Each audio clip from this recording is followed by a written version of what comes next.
amigos! Estamos dando continuidade à nossa série de pequenas mensagens sobre cura interior.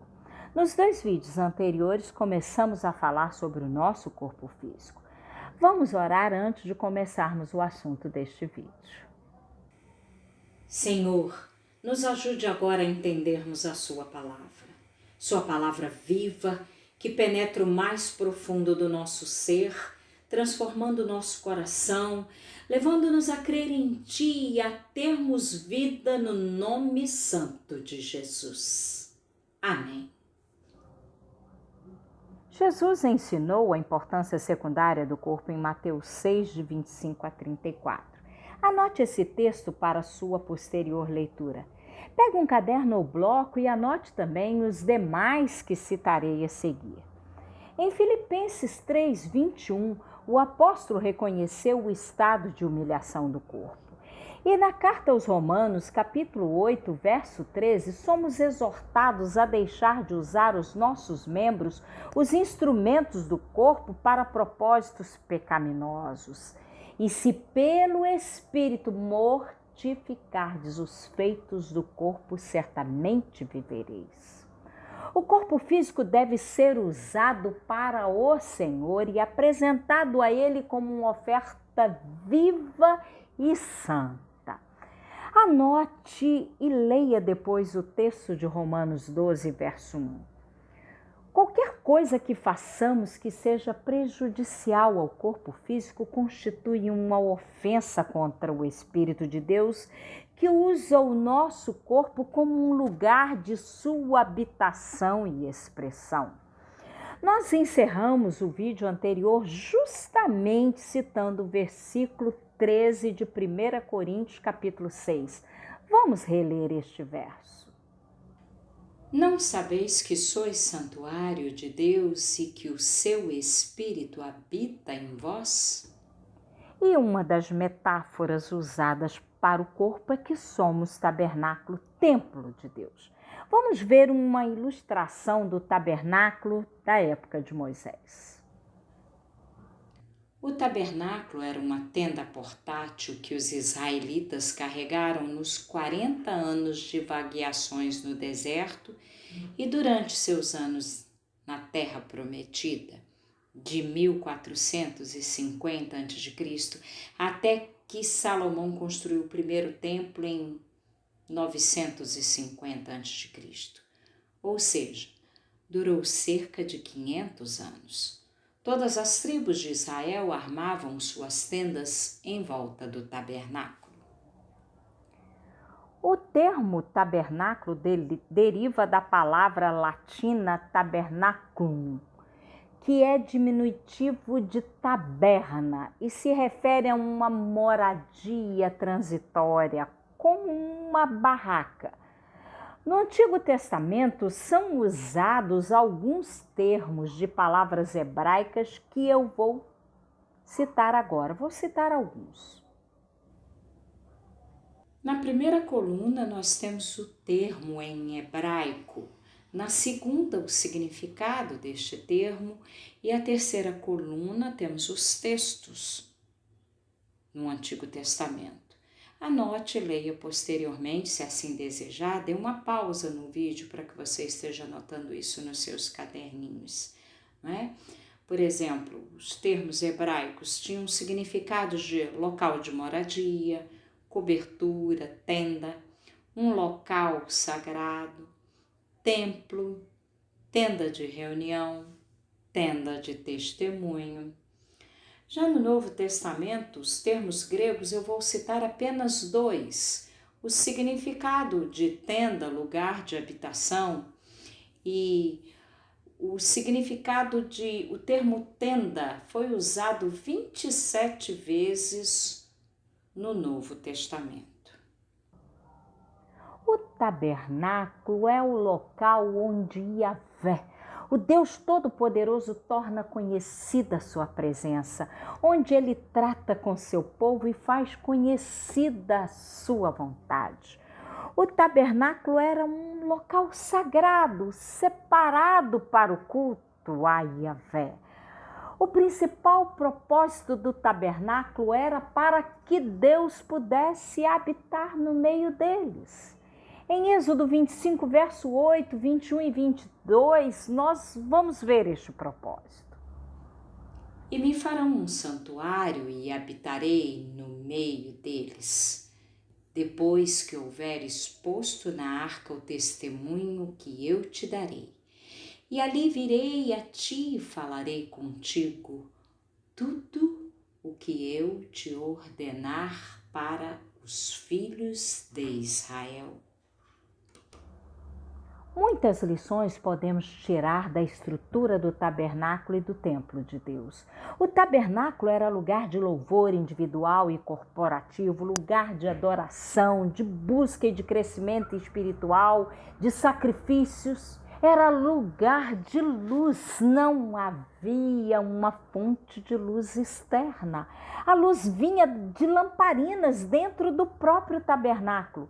Assim, o conceito de iluminação e da luz que vem de Deus em si era enfatizado.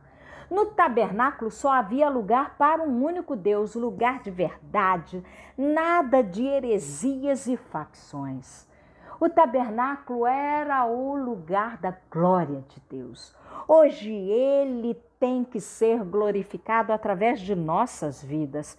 A glória transformadora que muda o corpo, a alma e o espírito. O tabernáculo era lugar de expiação, de salvação, lugar de milagre, de fortalecimento da fé. Quando o povo de Deus se estabeleceu na terra prometida, séculos depois, o rei Salomão construiu o primeiro templo com a mesma estrutura do tabernáculo.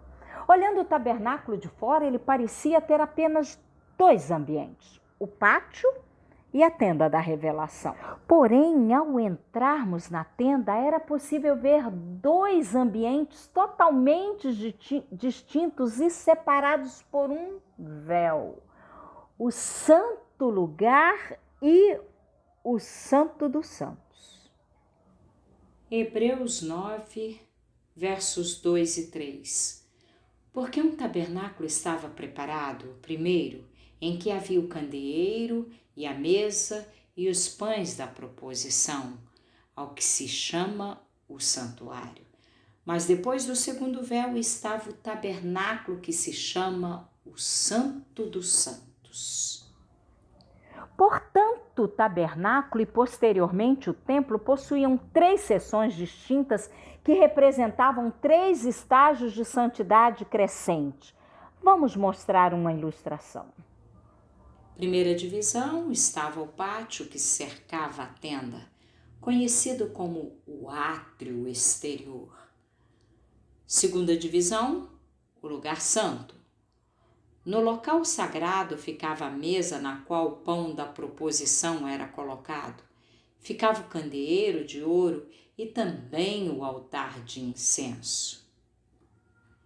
Terceira divisão, o Santo dos Santos, que era separado do local sagrado por uma cortina bordada, e ali ficava a Arca da Aliança. O acesso a Deus era limitado. No átrio todos tinham acesso. No Templo de Jerusalém, o átrio era dividido em átrio dos gentios, átrio das mulheres, átrio de Israel, que era dos homens e dos sacerdotes. No santo lugar, somente os sacerdotes tinham acesso e realizavam suas atividades regulares. No Santíssimo Lugar, o Santo dos Santos, somente o sumo sacerdote entrava uma única vez ao ano. A estrutura do tabernáculo e do templo fazem uma ilustração dos vários graus de acesso a Deus. Suas muitas partes e funções que falam de uma realidade celeste. Vamos ler Hebreus 9, 24 a 28. Porque Cristo não entrou num santuário feito por mãos, figura do verdadeiro, porém no mesmo céu, para agora comparecer por nós perante a face de Deus. nem também para si mesmo se oferecer muitas vezes, como o sumo sacerdote cada ano entra no santuário com sangue alheio. De outra maneira, necessário lhe fora padecer muitas vezes desde a fundação do mundo. Mas agora, na consumação dos séculos, uma vez se manifestou para aniquilar o pecado pelo sacrifício de si mesmo.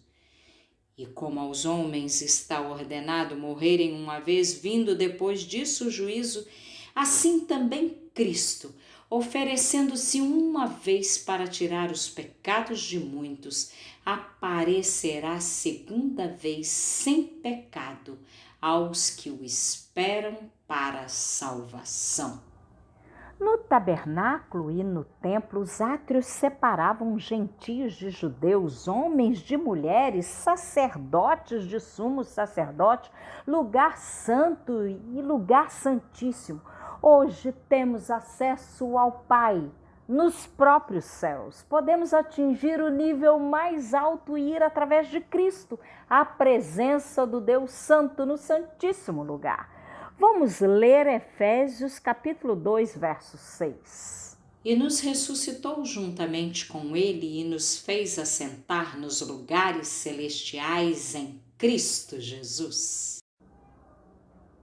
Este termo lugares celestiais é usado exclusivamente aqui em Efésios e faz um contraste entre aquilo que é celestial com o terreno, mas seu uso também é para dar ênfase nas muitas esferas da existência celeste. Em Jesus, o Cristo, os limites foram removidos e o homem teve acesso ao Pai e tornou-se o templo de Deus. Santuário de Deus será o nosso próximo assunto e agora eu quero orar com você. Pai nosso, te louvamos porque em Cristo nada mais nos separa de ti. E agora, pelo nome de Jesus, podemos adentrar em sua santa presença. Amém. Creia, Jesus se doou na cruz e ressuscitou da morte para que tenhamos vida em seu nome. Sua morte não foi em vão.